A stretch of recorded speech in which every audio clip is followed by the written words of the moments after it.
and welcome to my channel. My name is Wyn, and in today's video I'm going to be discussing for the first time here on this channel the classic black and white monster movies from Universal Studios.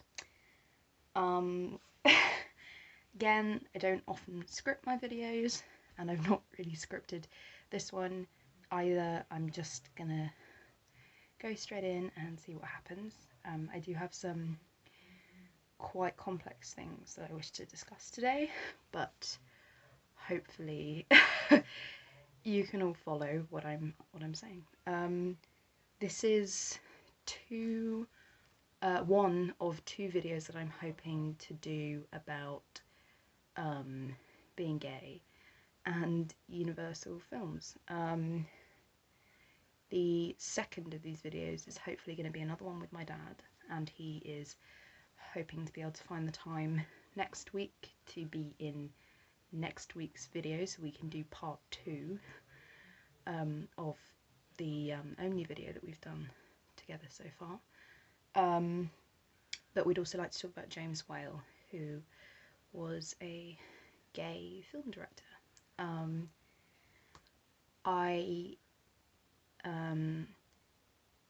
If I end up talking about, I will give you fair warning when I start talking about things like queer coding and homophobia, because unfortunately there is going to be a mention of homophobia and prejudice within such a topic, and because I'm gay, these things can be quite difficult to talk about, and I absolutely accept the right of anybody to not engage in discussion on these topics, but it is important to be mindful of the fact that they do exist, they have existed, and I think if you can talk about them, it is important just to sort of raise some awareness. I am going to be mostly using the terms gay and trans, but I acknowledge that there is an entire spectrum. It's just easier to say gay and trans than it is to say LGBTQIA+ every single time. I don't want to miss anyone out, but I'm using, I will be mostly using kind of gay as like an umbrella term, in the same way that some people choose to use queer. I'm not making any assumptions or making generalizations about anybody.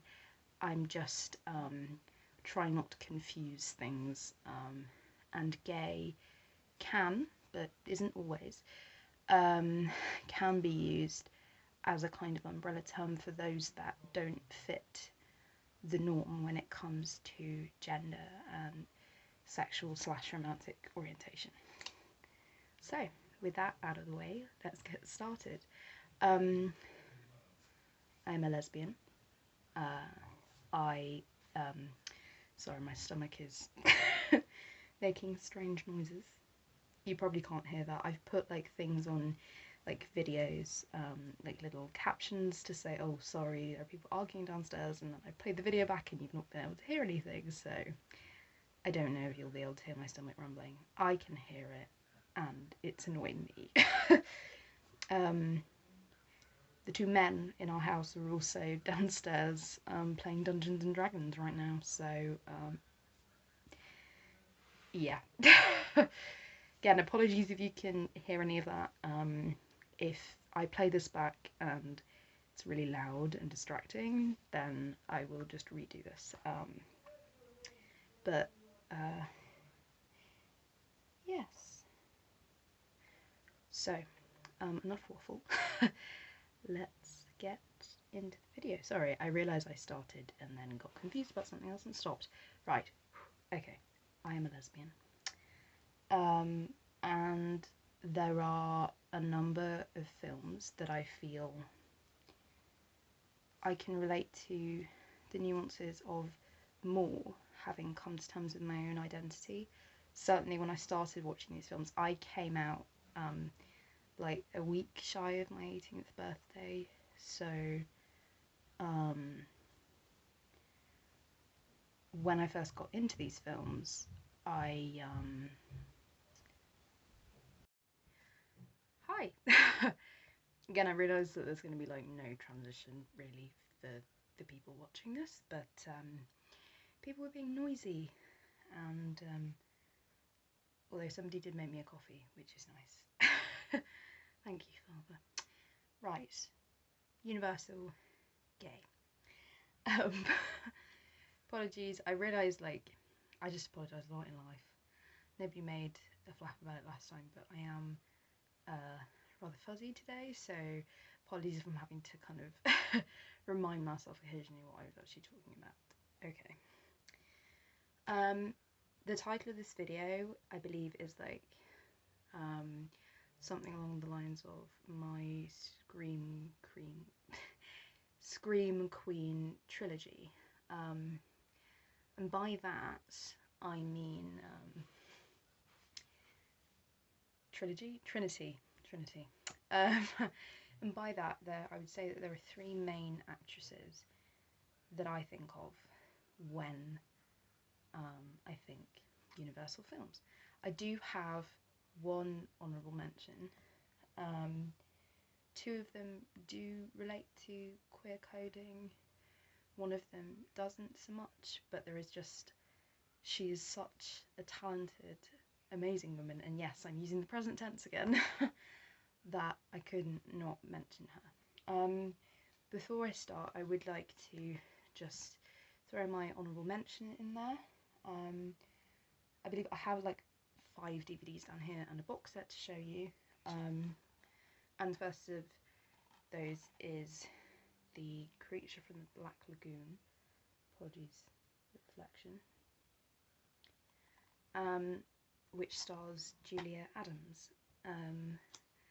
I've not worked out how to kind of insert pictures via my editing software, but yeah, just Google Julia Adams. She died quite recently, actually, but I think one of the things that I like about Julia Adams is this film, which I believe came out in 1957, is surprisingly natural when it comes to the dialogue. Obviously there are certain limitations because of the time in which it was made and plot, etc., but she is quite a strong character. She plays a woman called Kay. Also, I would call her pretty normal looking woman. I think there was definitely a portion of cinema during this time that was very focused on women of a certain shape.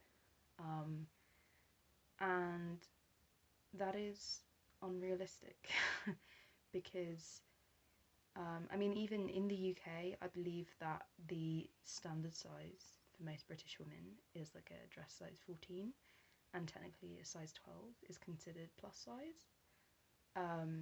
And obviously modelling is something which it's getting better, but a lot of industries still resent women that are just a bit curvier, and Julia Adams is stunning, but also a brilliant actress first and foremost. I think you can probably tell that I'm not the kind of person that sits there just ogling at actresses. If you do that, fine, but personally, I think if I'm only enjoying something because of the way that somebody looks, then I question myself. But I'm not here to pass judgment on anybody, you know.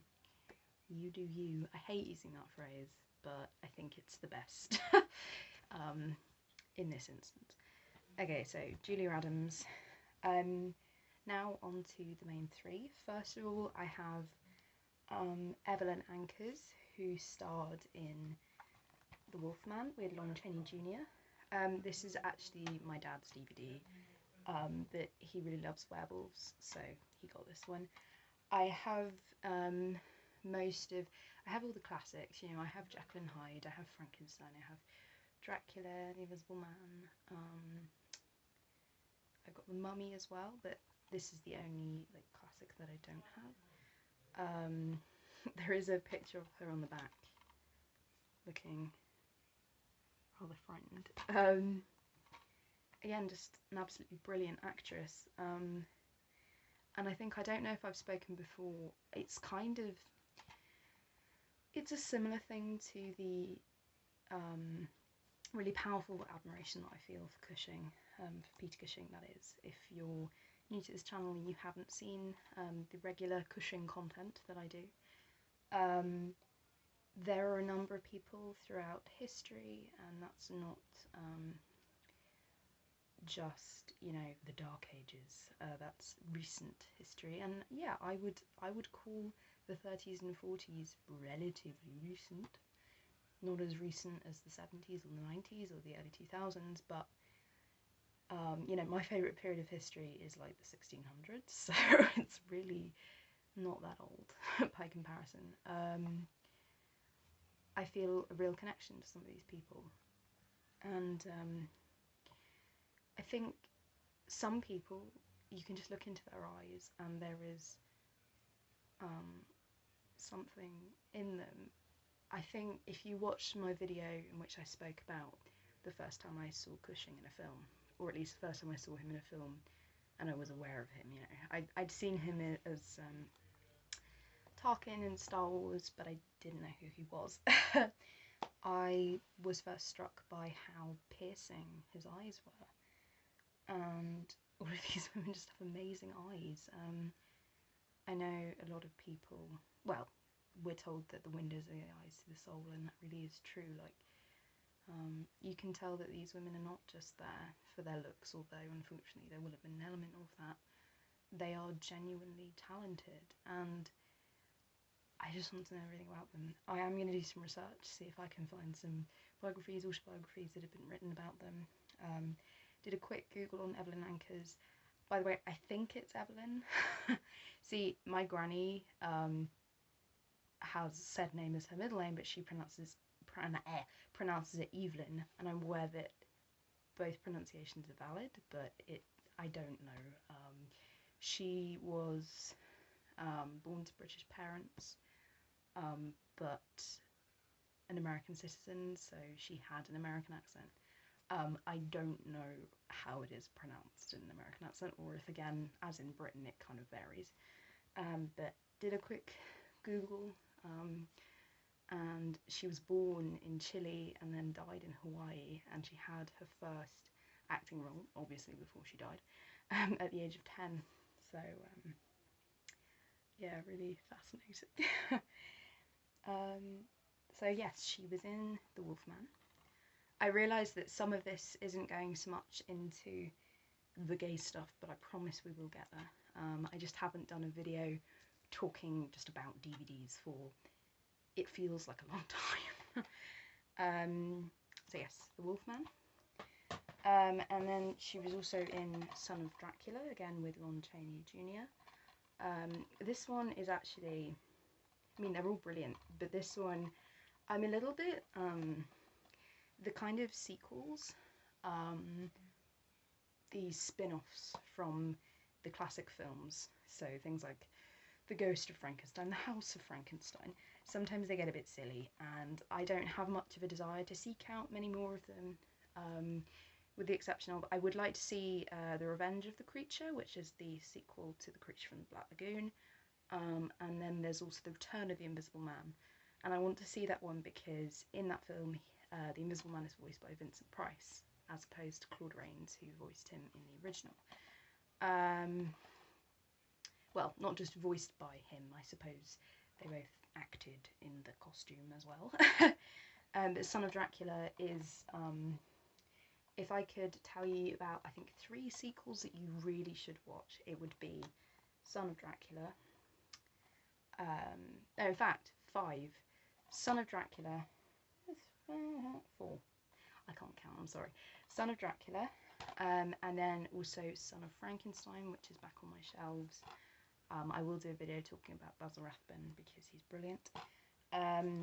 Bride of Frankenstein, that one's regarded as more of a classic, I have that here, and Dracula's Daughter, which I'm also going to be talking about today, Son of Dracula. And then she's also in 2 of the Basil Rathbone Sherlock Holmes. this is an amazing box set. It is a relatively new one. I think it was about £20. I got it for Christmas one year. Has all of them. I don't want to kind of focus too much on this because it's not quite the purpose of the video, but she's there. That's Evelyn Ankers there. It's just a really beautiful box set. Yeah.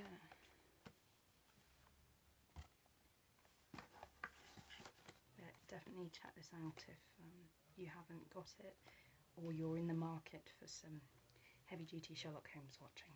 I mean, they're not really close to the originals, and most of them set in the 40s because of financial cuts, but they are still worth a watch.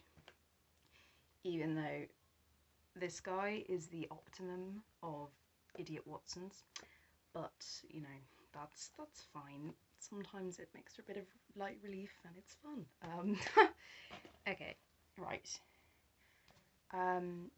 I realise it's difficult to kind of express just how much of a connection I feel to this woman, like to all of these women, and I don't mean that in a kind of a strange, dodgy way. It's just, it's like Cushing. It's just a really, really strong admiration for them, and I would love to say that I've sought out all of the work of these wonderful women, but unfortunately I haven't as yet, because there are just too many people out there who have done such amazing things, are doing such amazing things. But you know, today I finished my last uni essay for this year, so I have not quite officially yet, because I've not submitted it, it needs to be proofread, but very nearly. I have finished my first year at university. I will have so much more time to watch films, etc. And yeah, I'm going to do some research. If you do have any recommendations for old films, whether they be horror or not, you know, anything starring these people, or just anything that you think I should watch. There are a number of classics like Casablanca and Gone with the Wind that I've not seen. Let me know if you think I should. Okay. Right, queer coding. Things are getting serious. So for those of you that don't know, queer coding is when a piece of media, usually fiction, subtly hints at gay, trans, LGBTQIA+ culture, relationships, people, often in a way that exists to serve representation, or some kind of clandestine communication. But unfortunately, sometimes its purpose is to mock and discriminate against gay people. It is most heavily featured in a lesbian sense in the second of these films that I'm going to talk about, of the two that I have down here, but there is definitely some in a bit of James Whale. So queer coding is difficult. Sometimes it crosses over to kind of queer baiting, which again you might have heard of. It's a term that's thrown around quite a lot these days, and it refers to the heavy implication that a character is gay or trans or anything across the spectrum, but then it turns out that they're not, and unfortunately it can be a way in which to manipulate audiences. But yeah, in this day and age, there unfortunately you couldn't really talk about these things, and if you did, you were most often poking fun at people. As I said, I am going to do a separate video on James Whale but this Bride of Frankenstein was directed by James Whale. He also directed the film prior to this, Frankenstein, but this is definitely Whale's film. The budget is so much bigger, the cast is so much bigger. It is just a much better film. I mean, I do love Frankenstein, you know, it's a classic. But I love this one even more, and it probably is in part due to the amazing performance of Elsa Lanchester. And yes, it's Lanchester, not Lancaster. I used to think it was Lancaster. It's not.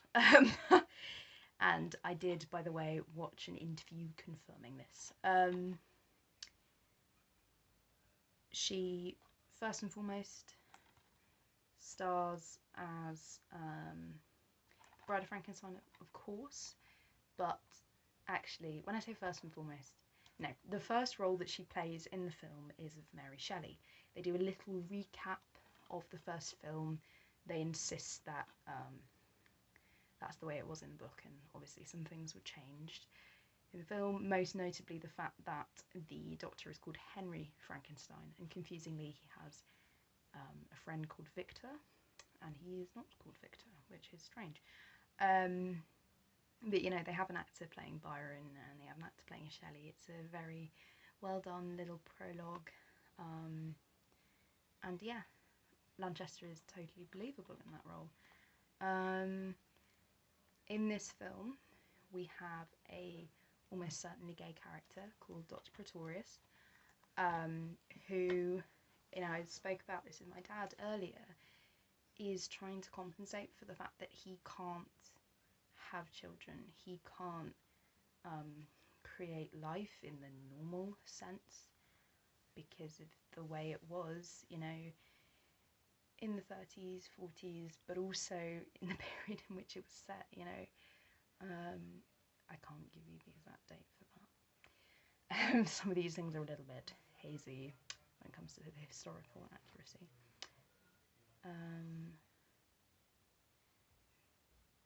And he creates these miniature people that he shows to Frankenstein, and then the two of them conspire.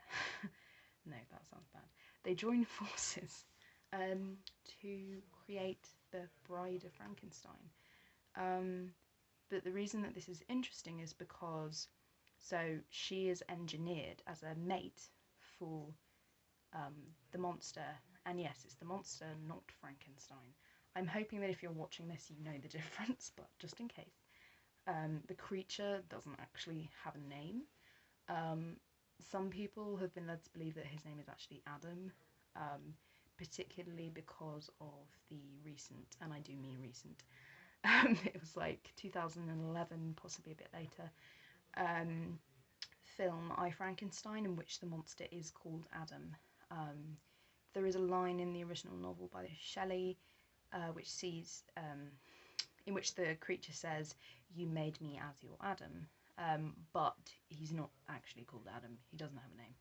But yes, this woman is engineered for him, but then it's almost laughable, but like, I think on the surface, but then when you look in deeper to what that means and what is being coded there, it's not funny. She screams, she rejects him, and there's a brilliant video by BuzzFeed in which it's suggested that she screams because she's actually gay.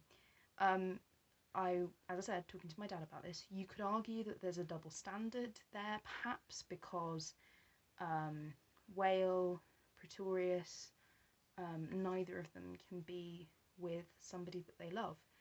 And the bride is forced into a relationship that she doesn't want to be a part of. But I suppose it could also be less malicious.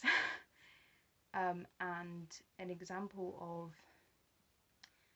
the frustration of those in society who are forced to play parts effectively. And yeah, she doesn't like it, and good on her. And of course, you do feel sorry for the monster in a way, because he's already been rejected, and he's then literally rejected in his face by somebody that was made for him. Yeah, it's a really good film. And Lanchester, Colin Clive, the guy who plays Dr. Pretorius, whose name I don't know, Boris Karloff are all brilliant. I think also it has Una O'Connor in it. I think that's her name. She was just known for screaming at monsters and things. She's also in The Invisible Man, which was also directed by James Whale. Little sip of coffee time.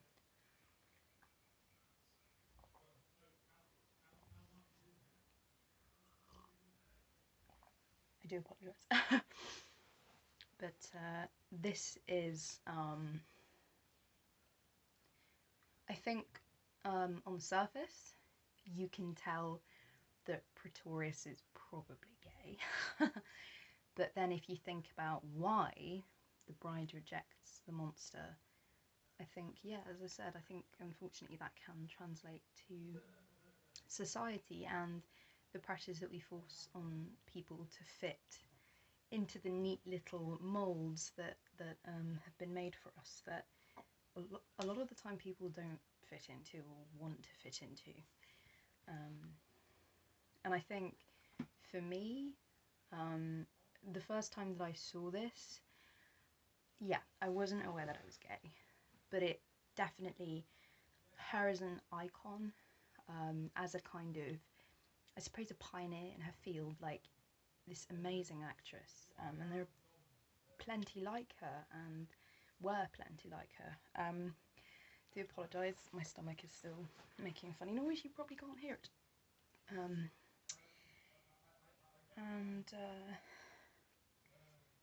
Yeah, she means, that image I think means so much more to me, reflecting on what that film means, what it could mean. That's the thing, there is a stronger element, there's a strong hypothetical element here, but I think that's brilliant because you can make a film whatever you want it to be.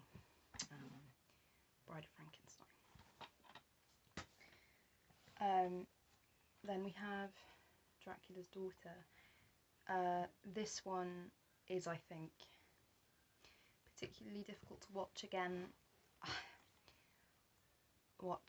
again. I saw this, I didn't realise how blatantly obvious the queer coding is in this film. Dracula's Daughter stars Gloria, Holden, and does have like a brief appearance from Bela Lugosi, although some of it might be him as a dummy, I'm not really sure. And I remember after watching it, the first time I found this article that said that it had strong lesbian undercurrents, and I was like, okay. Moved on, several years later, watched it again, I was like, oh yes it does. And I've read a couple of articles, and yeah, it's arguably problematic.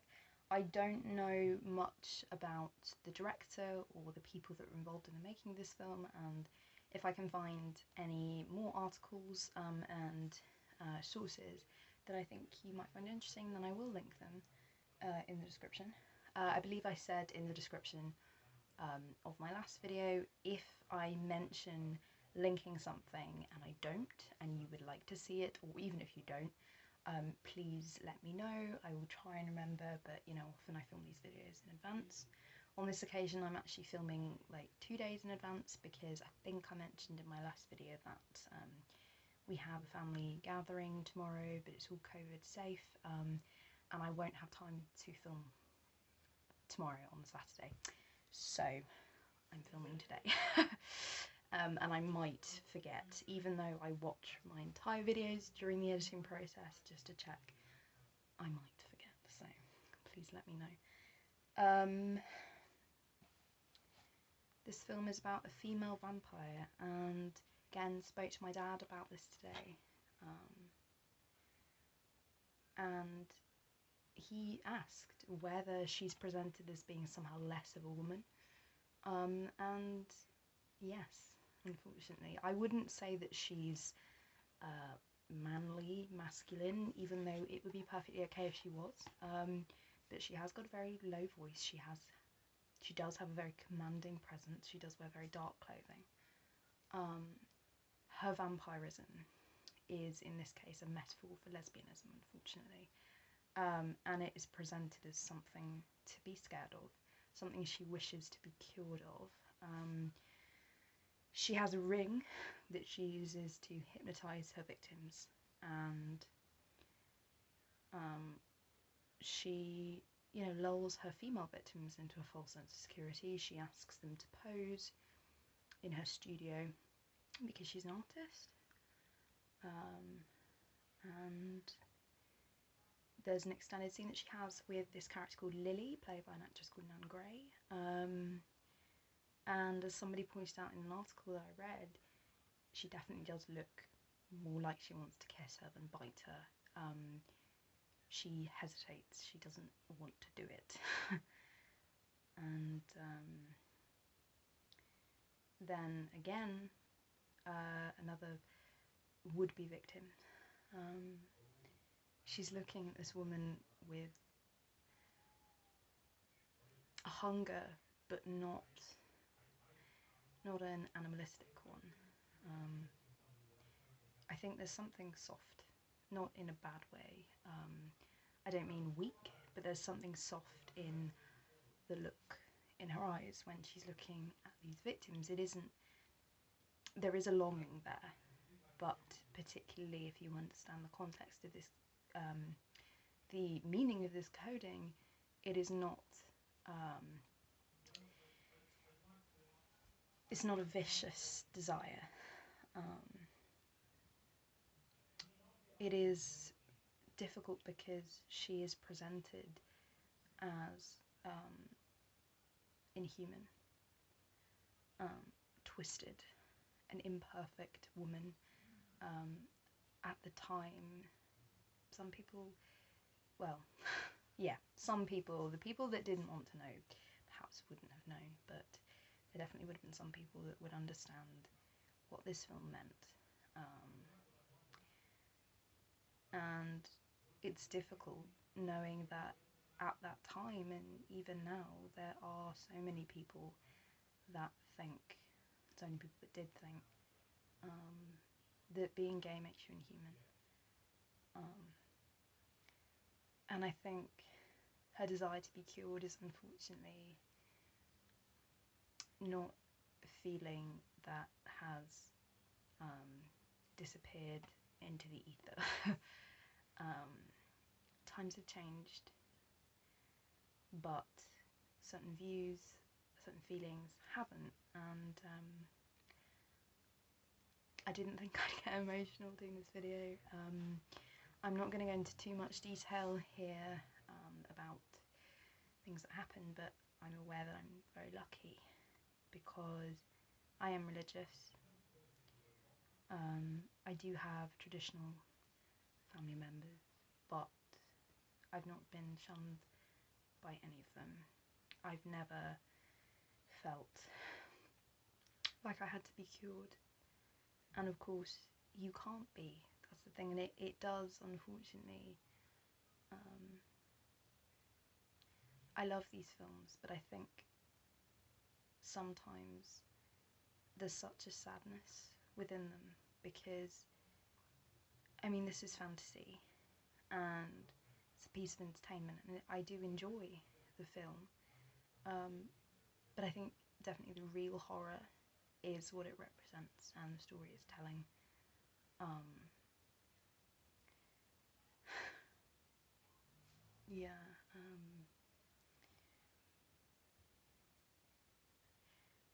There is nothing wrong with you if you are different. I just keep looking down at the cover, and I think you can almost see in her face that there's a pain there. I am definitely going to do some more research because I don't know if she was aware of the significance of this film, what it means, what it represents. People can be horrible, and that is the real horror of reality. That is the real horror of the films that portray this, that I think I might have mentioned in my video on religion, I'm not really sure, but I'm absolutely fascinated by human nature, and I would argue that horror films are some of the most human in that the real monsters are us and our fears. And I think watching this film through that lens is difficult, particularly knowing her fate at the end of the film. I'm not going to spoil anything, but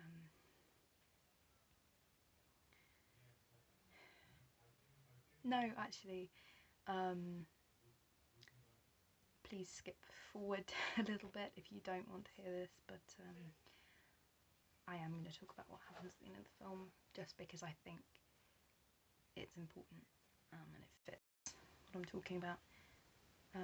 She is killed by her manservant, who wants her to give in to her desires, to her vampirism. She still tries to be cured, but at the end she gets angry. She kidnaps the secretary and love of this psychiatrist that's trying to treat her. She threatens to kill her. Eventually she's fine, the psychiatrist is fine, but the countess, the vampire, she surrenders and she's shot by her manservant. And she looks the sick thing, and I don't think I'd realised this really until now, which is why I'm talking about it, because I've had a bit of a revelation. The sick thing is that she looks at peace when she's died, almost as if she would rather be dead than having to deal with this constant struggle within her. This taboo, this dangerous desire instinct, and it's you know, we all have desires and we all have wants and needs, and it is not wrong to be who you are. And these films, the women that represent them, the stories that they tell mean so much to me and so much to others as well. If you have any suggestions for films like this that explore these ideas and these issues, please let me know. I think I'm going to have to wrap up soon, because first of all, this is going to be quite a long one, and I didn't think I would start to get emotional. I will put links to support for anyone that's been affected by anything I've said in this video. But yeah, thank you so much for watching. Thank you to all of these amazing actresses. And, you know, I'm constantly thinking of those that are not as fortunate as I am, that are bullied, hurt, abused, because of being who they are. Thank you so much for watching. Sorry to end on a bit of a sad note, but I should be back with my father next week for the part 2 of our discussion of Cushing versus Lee. And then I believe I have video planned for a questionable Cushing film. So stay tuned, stay safe all of you, and thank you so much for watching. Bye!